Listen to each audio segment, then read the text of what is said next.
নিতে পারো। আবার মহান আল্লাহর নাম হলো সত্তার। কিয়ামতের কঠিন ময়দানে আমার মহান আল্লাহ তোমাদের 70টি দোষ মহান আল্লাহ ডাকিয়ে নিবে।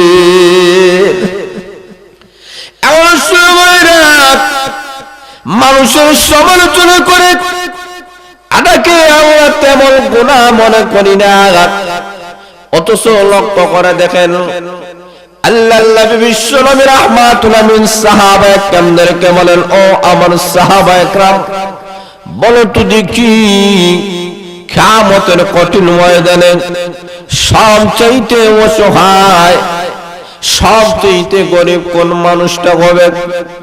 আল্লাহর নবীর প্রশ্নের জবাবে নবীর সাহাবায়ে কেরাম বলেন, ইয়া রাসূলুল্লাহ, ইয়া হাবিবাল্লাহ, আগো নবীজি, ওই মানুষটা তো সবচেয়ে বড় অসহায়, সবচেয়ে বড় গরিব নিঃস্ব। যেই মানুষের টাকা নাই, যেই মানুষের পয়সা নাই, যেই মানুষের গাড়ি নাই, বাড়ি নাই, যেই মানুষের দল সম্পদ নাই, ওই লোকটা তো বড় অসহায়। আল্লাহর নবী বলেন, না, কিয়ামতের কঠিন ময়দানে ওই লোকটা সবচেয়ে বেশি অসহায়।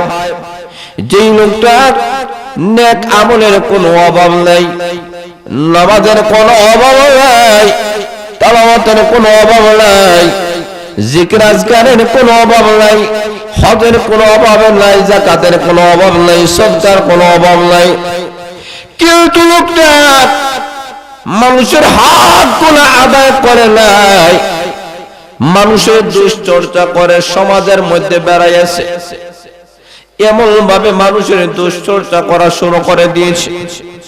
এই কারণে কেউ যদি আপনার দোষ তালাশ করে, আপনি মন ঘাবড়াবেন না, আপনি চিন্তিত হবেন না, কারণ তার নেকিটা আপনার আমলনামায় আসে, আপনার গুনাহটা তার আমলনামায় যায়। জোরে বলেন ঠিক না বেঠিক?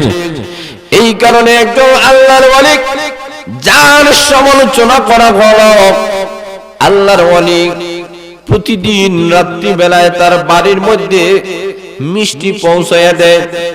লোকেরা বলে, হুজুরে ওই লোকটা না সারাদিন আপনার সমালোচনা করে বেড়ায়, আপনি তার বাড়িতে মিষ্টি পৌঁছায় দেন, এটা কেমন হতে পারে না? আল্লাহর ওয়ালি মুস্কি হাসি দিয়ে বলেন, তোমরা বুঝবা না, তোমরা এটার মর্যাদা তোমরা বুঝবা না। কিছুদিন চলে যাওয়ার পরে ওই লোকটা এখন আর সমালোচনা করে না, আল্লাহর ওয়ালি মিষ্টি দেওয়া বন্ধ করে দিলেন। লোকেরা বলে, হুজুর গো, এখন সমালোচনা করেন, আপনি মিষ্টি বন্ধ করে দিলেন, কোলে তো আপনি দেন, কারণটা কি? আল্লাহর ওয়ালি বলেন, যতক্ষণ পর্যন্ত লোকটা আমার সমালোচনা করত, ততক্ষণ পর্যন্ত তার নেকিগুলো আমার আমলনামায় আসতো, আমার গুনাহগুলো তার আমলনামায় চলে যেত। এত বড় উপকার যেই লোকটা আমার করেছে, এমন লোকটাকে মিষ্টি নয় আরো ভালো জিনিস খাওয়ানো দরকার। যারা বলেন ঠিক না ঠিক? এমন লোকটা বলে না, এমন যদি হয়েছে, কত কষ্ট করে আমি নামাজ পড়ি, আমি তেলাওয়াত করি, আমি জিকির আজকার করি, কিন্তু তোর দ্বারা দুই একটি কথা বলে মানুষের সমালোচনা করার জন্য আমার নেক যদি সব বরবাদ হয়ে যায়, তাহলে এমন সমালোচনা আর আমি করতে চাই না। আল্লাহর ওয়ালি গো, আপনার হাতে হাত রেখে আমি তওবা করলাম, বাকি জিন্দেগীর জন্য আমি সংশোধন হয়ে গেলাম। এখন শুরু ভাইরা, আল্লাহর নবী বলেন, সেই কিয়ামতের কঠিন ময়দানে এক শ্রেণীর মানুষেরা দাঁড়াবে, আয় আল্লাহ, এই মানুষেরা আমাদের হকগুলো নষ্ট করেছে, আমাদের সম্মানহানি করেছে, জবান দ্বারা আমাদের গীবত করেছে, আমাদের মালহানি করেছে। আয় আল্লাহ, আজকে হাসরের ময়দানে তোমার দরবারে বিচার চাই। কেন আল্লাহ বিচার নেবেন? আল্লাহ রাব্বুল আলামিন বলেন, আনা মালিক ইয়াউমিদ্দিন,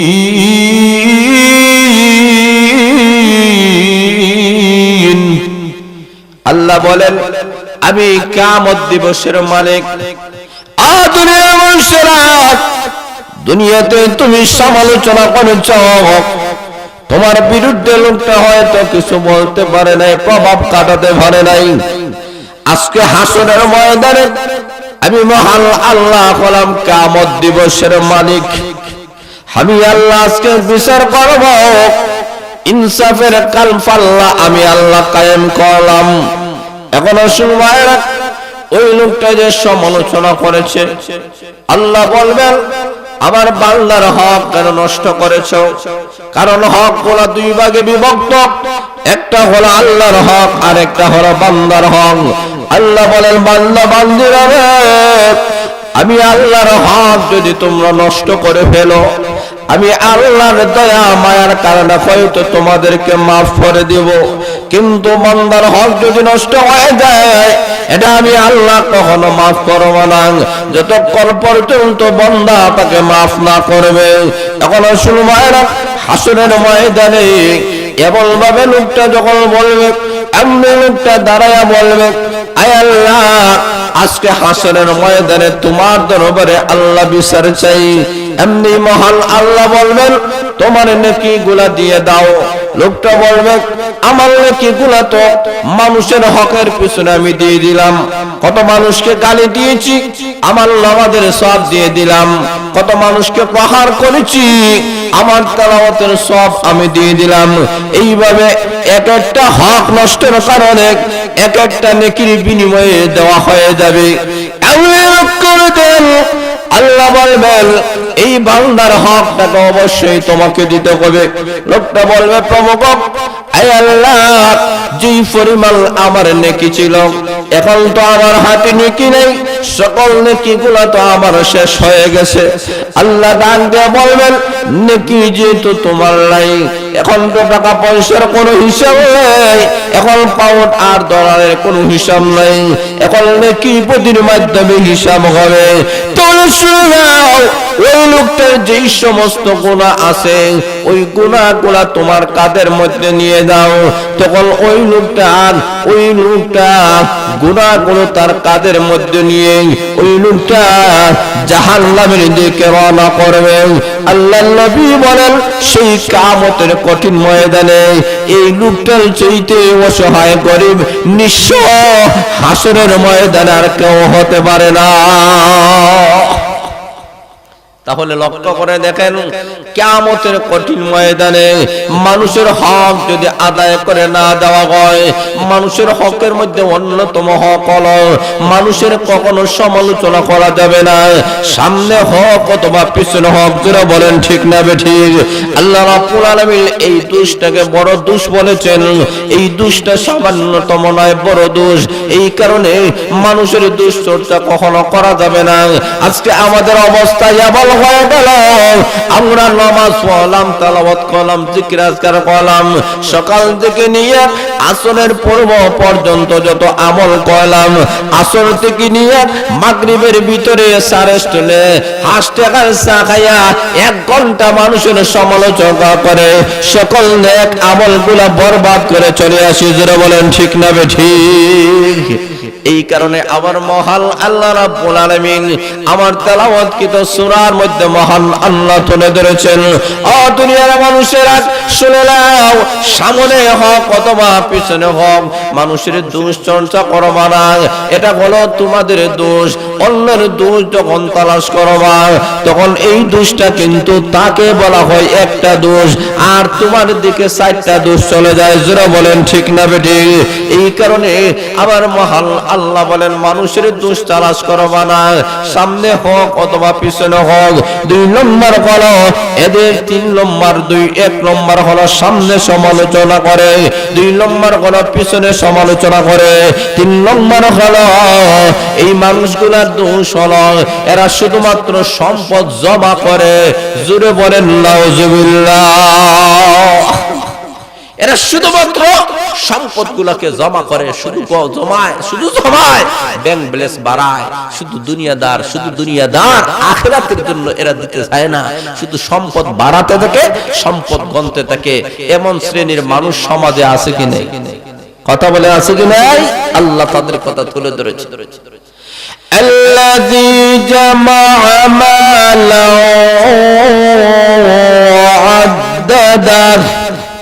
আবার মহান আল্লাহ বলেন এই সমস্ত মানুষেরা ধন সম্পদ গুলো শুধুমাত্র জমায়, শুধু গণনা করেন, জমায় গণনা করেন, ব্যাংক ব্যালেন্স মনেন, সুইস ব্যাংকে অ্যাকাউন্ট করেন, এইভাবে কোটি কোটি লক্ষ লক্ষ মিলিয়ন টাকার মালিক হয়ে যায়, কিন্তু এইগুলা ভোগ করার কোনো সুযোগ হয় না। যারা বলেন ঠিক না ঠিক?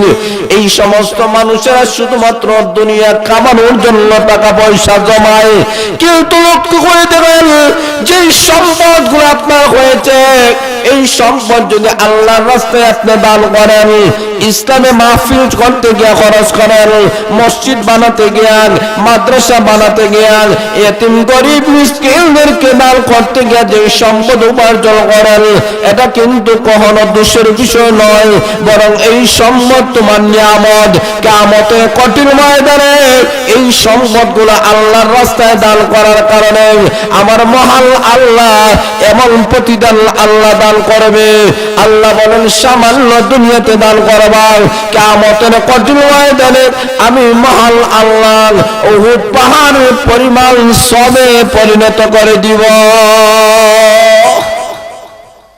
এখন শুনো ভাইরা, কিন্তু যেই সম্পদটা শুধুমাত্র দুনিয়ার জন্য কামায়, আল্লাহর রাস্তায় দান খয়রাত করে না, অথবা হারাম কাজে ব্যয় করেন, হালাল কাজে নয়, গায়ে হলুদে ব্যয় করতে রাজি আছেন, গায়ে মরিচে ব্যয় করে, অন্যান্য ভাবে হারাম পন্থায় টাকাগুলা ব্যয় করেন, কিন্তু হালাল ভাবে দিতে চায় না, এমন লোক সমাজে আছে কি নাই? আরো যারা বলেন। এখন শুনুন ভাইরা, আমার মহান আল্লাহ বলেন শুধুমাত্র সম্পদ জমায় আর গণনা করেন, এইভাবে দুনিয়াদার যারা হয়ে যাবেন, আমার মহান আল্লাহ বলেন এইভাবে শুধুমাত্র দুনিয়ার জন্য সম্পদ কামাবেন। আল্লাহর রাসূল বলেন যারা দুনিয়াদার হবেন এরা মানুষ নয়, এরা চতুষ্পদ জানদার, কুকুরের মতো। আল্লাহর নবী বলেন আদ-দুনিয়া জিফাতু ওয়া তালিবুহা কিলাব। আল্লাহর নবী বলেন तमाम দুনিয়াটা হলো একটা মুর্দা জানদারের মতো, আর এই দুনিয়া যারা অন্বেষণ করে এরা কিলাব। রাসূল বলেন এরা কুকুরের মতো। কুকুরকে কেন রাসূল বললেন? অথচ একটা মৃত জানোয়ার যদি মারা যায়, তিন শ্রেণীর প্রাণীরা খায়, কুকুরও খায়, শিয়ালেও খায়, শকুনও খায়, কিন্তু আল্লাহর রাসূল কুকুরের কথা কেন বললেন? তার কারণ হলো শিয়ালে শুধুমাত্র রাত্রি বেলা খায়, দিনের বেলা খায় না। শকুনে দিনের বেলা খায়, রাত্রি বেলা খায় না। কিন্তু কুকুর এমন একটা প্রাণী, সে দিনেও খায়, রাত্রেও খায়, 24টি ঘন্টা খাওয়ার মধ্যেই মত। ঠিক তেমনি এক শ্রেণীর মানুষেরা আছে, এরা শুধু দুনিয়া খামানোর জন্য, টাকা পয়সা খামানোর জন্য আজকে আমাদের সমাজে লক্ষ্য করে দেখেন, এটা একটা প্রতিযোগিতা হয়ে গেছে। সম্পদ উপার্জন করা শুধু একটা প্রতিযোগিতামূলক। আজকে আমাদের সমাজের জীবনটা পর্যন্ত আজকে আমাদের সমাজের মানুষেরা বিলীন করে দিতেছে শুধু সম্পদ অর্জন করার জন্য। অথচ এই দুনিয়াটা অস্থায়ী। আল্লাহর রাসূল বলেন এই দুনিয়ার উদাহরণ এমন গাছের, আল্লাহর রাসূল বলেন এটা গাছের এই সূর্যের ছায়ার মতো, সকালে একদিকে বিকালে আরেক দিকে। জোরে বলেন ঠিক না ঠিক? সকালে অমুক লোক দুনিয়াতে আছে, বিকালে এই লোকটা দুনিয়াতে। আরো জোরে বলেন। ইহা হাম সব মুসাফির হায়াত ওহি আখির ঠিকানা, কবি আগে রওয়ানা হয়, কবি পিছে রওয়ানা।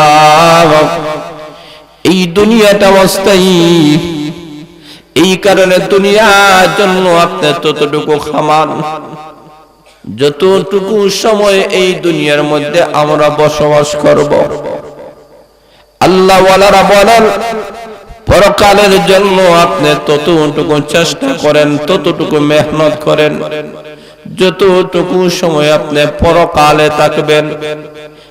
দুনিয়ার মানুষেরা এই দুনিয়ার 50-60 বছরের জিন্দেগির জন্য যদি আমরা একটা জায়গার যদি প্রয়োজন হয়, বিল্ডিং এর প্রয়োজন হয়, একটা ঘরের যদি প্রয়োজন হয়, তাহলে লক্ষ্য করে দেখেন এই দুনিয়াটা কিন্তু অস্থায়ী।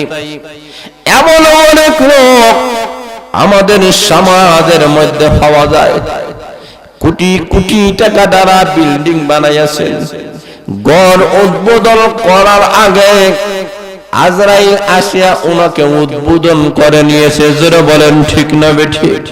কত সুন্দর বিল্ডিং বানালেন, কিন্তু বিল্ডিং এর ভিতরে ঢোকার সুযোগ হয় নাই, বিল্ডিংটা পর্যন্ত উনি দেখতে পারেন নাই। এমন ভাবে আজকে দুনিয়া থেকে মানুষেরা চলে যাইতেছে।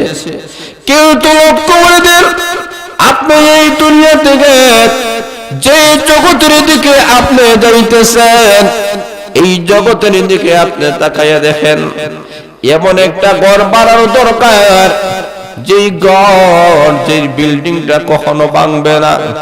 এমন গাড়ির দরকার, যেই গাড়িটা কখনো নষ্ট হবে না।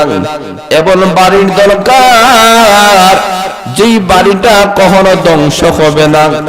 এমন ফার্নিচারের দরকার, যেই ফার্নিচার কখনো পুরানো হবে না, নষ্ট হবে না। এমন খাবারের দরকার, যে খাবারটা কখনো দুর্গন্ধ হবে না। এমন একটা জায়গা আল্লাহ রাব্বুল আলামিন আমাদের জন্য নির্দিষ্ট করে রেখেছেন। আল্লাহ নবী বলেন, না দুনিয়ার মানুষেরা, দুনিয়াতে যদি তুমি একবার সুবহানাল্লাহ বলতে পারো, জান্নাতের ভিতরে এমন একটা গাছ মহল আল্লাহ তৈরি করে দিবে, 100 বছর পর্যন্ত একটা দ্রুতগামী দৌড়িবে, তথাপি ওই গাছের ছায়া কখনো শেষ হবে না।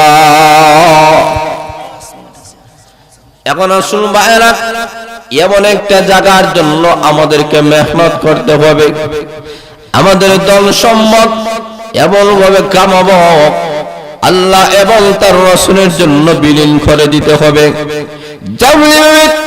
উসমান রাদিয়াল্লাহু তাআলা ওনার সম্পত্তিগুলো আল্লাহ এবং তার রাসূলের জন্য বিলীন করে দিয়েছিলেন।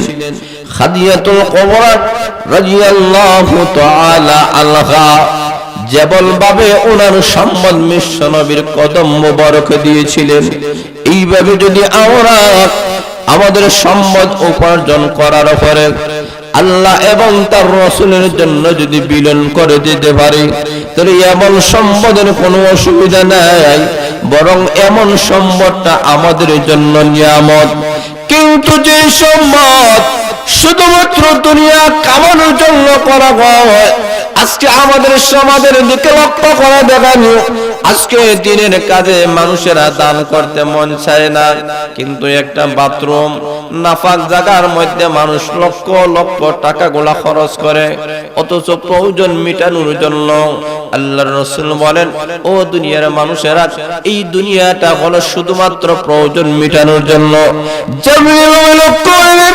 একজন মানুষ বাথরুমের মধ্যে যখনই প্রয়োজন হয় তখনই যায়, আবার প্রয়োজন যখন শেষ হয়ে যায় এই লোকটা বাথরুমের ভিতরে রেস্ট নেয় না, আরাম করে না, বাহির হয়ে যায়। ঠিক তেমনি ভাবে এই দুনিয়াটা আমাদের জন্য আল্লাহ ওয়াস্তায় দিয়েছেন। আল্লাহ বলেন শুধুমাত্র প্রয়োজন মেটানোর জন্য, যতটুকু প্রয়োজন দুনিয়া কামানোর জন্য, দুনিয়াতে চলার জন্য, এতটুকু আমরা অর্জন করো, অতিরিক্ত করব না, কারণ আমরা মুসলমান। যারা বলেন ঠিক না বেঠিক? এই কারণে মহান আল্লাহ বলেন, আল্লাযী জামাআ মালাহু ওয়া আদ্দাদা ইয়াহসাবু আন্না মালাহু আখলাদা। আল্লাহ রাব্বুল আলামিন বলেন, তাদের ধারণা হলো এই সম্পদগুলো চিরকাল থাকবে, অথবা তারাও চিরকাল থাকবে। হতে পারে না, তোমার সম্পদ চিরকাল থাকবে না, তুমিও চিরকাল থাকবে না, তোমার সম্পদ তোমাকে চিরকাল রাখবে না। বাদশা যুলকারনাইন তামাম পৃথিবীর বাদশা হওয়ার পরও দুনিয়া থেকে চলে গিয়েছে। যারা বলেন ঠিক না বেঠিক? তোমাকে একদিন দুনিয়া থেকে চলে যেতে হবে। আসল ঠিকানা হলো পরকাল। আমার কোনো গুনাহ গুনার কারণে, আমার কোনো অন্যায়ের কারণে, আমার কোনো অপরাধের কারণে জাহান্নামের লাকড়ি যেন আমাকে না হতে হয়, এমন শিক্ষা, এমন ভাবে একটা নসিহত মহান আল্লাহ আমার তেলাওয়াতকৃত সূরার মধ্যে তুলে ধরেছেন। জোরে সুরে বলেন সুবহানাল্লাহ। এখনো শুনবা এরা আলোচনার সারমর্ম হলো এটা, এই তিনটা যে দোষের কথা বললাম, এই দুই তিনটা দোষ আমরা করব না ছাড়বো? জোরে বলেন। এক নম্বর হলো মানুষের সামনে মানুষের সমালোচনা করা যাবে না, মানুষের পিছনে মানুষের সমালোচনা করা যাবে না। আর শুধুমাত্র দুনিয়াটাকে অন্বেষণ করার জন্য আমরা সম্পদ কখনো কামানো যাবে না। আর যদি কামায় আল্লাহ বলেন এই সম্পদ তোমাকে রাখবে না, সম্পদ স্থায়ী নয়, তুমিও স্থায়ী নয়, একদিন চলে যেতে হবে। তখন তোমার অবস্থা কেমন হবে? এই তিনটা দোষী হয়ে যদি তুমি কবরবাসী হও, আল্লাহ বলেন তোমাকে জাহান্নামের আগুনে জ্বালাবে। আল্লাহ হুতামা নামক জাহান্নামের আগুনে জ্বালাবে। এমন একটা জাহান্নাম আল্লাহ রাব্বুল আলামিন বলেন এই জাহান্নামে ঢুকানোর পরে এই আগুনটা তোমার অন্তরের ভিতর পর্যন্ত পৌঁছে যাবে, যা তুমি কখনো সহ্য করতে পারবে না, বরদাস্ত করতে পারবে না। যদি দুনিয়ার একটা মমের আগুন সহ্য করতে না পারো, জাহান্নামের ভয়াবহ শাস্তি কিভাবে তুমি বরদাস্ত করবা? এটা কখনো পারবে না। যদি না পারো তাহলে এই তিনটা দোষ কখনো করা যাবে না। তিনটা দোষ থেকে নিজেকে মুক্ত রেখে আমাদেরকে কবরের বাসিন্দা হইতে হবে। জোরে বলেন ঠিক না ঠিক? এই গুণগুলা সত্যিকার অর্থে আল্লাহ ওয়ালাদের গুণ যদি অর্জন করতে হয়, এই তিনটা দোষ আমাদেরকে ছাড়তে হবে। এই তিনটা দোষ যারা বর্জন করবে, আল্লাহ রাব্বুল আলামিন বলেন এদের ভালো অবস্থান, এদেরকে আল্লাহ জান্নাতের মেহমান বানাবে। আর তিনটা দোষ যদি থাকে, আল্লাহ বলেন জাহান্নামের লাকড়ি হবে। তুমি হয়তো মনে করো এটা স্বাভাবিক দোষগুলা, কিন্তু আল্লাহ বলেন না, ভয়ঙ্কর দোষ এইগুলা। এই কারণে তোমাকে জাহান্নামের লাকড়ি বানানো হবে। এটা ছোটখাটো গুনাহ নয়, তাকে কবিরা গুনাহ বলা হয়। জোরে বলেন ঠিক না ঠিক? আল্লাহ রাব্বুল আলামিন আপনাদেরকে আমাদেরকে সবাইকে যেন এই তিনটা দোষ থেকে মুক্ত হয়ে আমাদের জীবন গড়ার তৌফিক আল্লাহ দান করে। শোনেন আমিন। ওয়া আখিরু দাওয়ানা আলহামদুলিল্লাহি রাব্বিল আলামিন।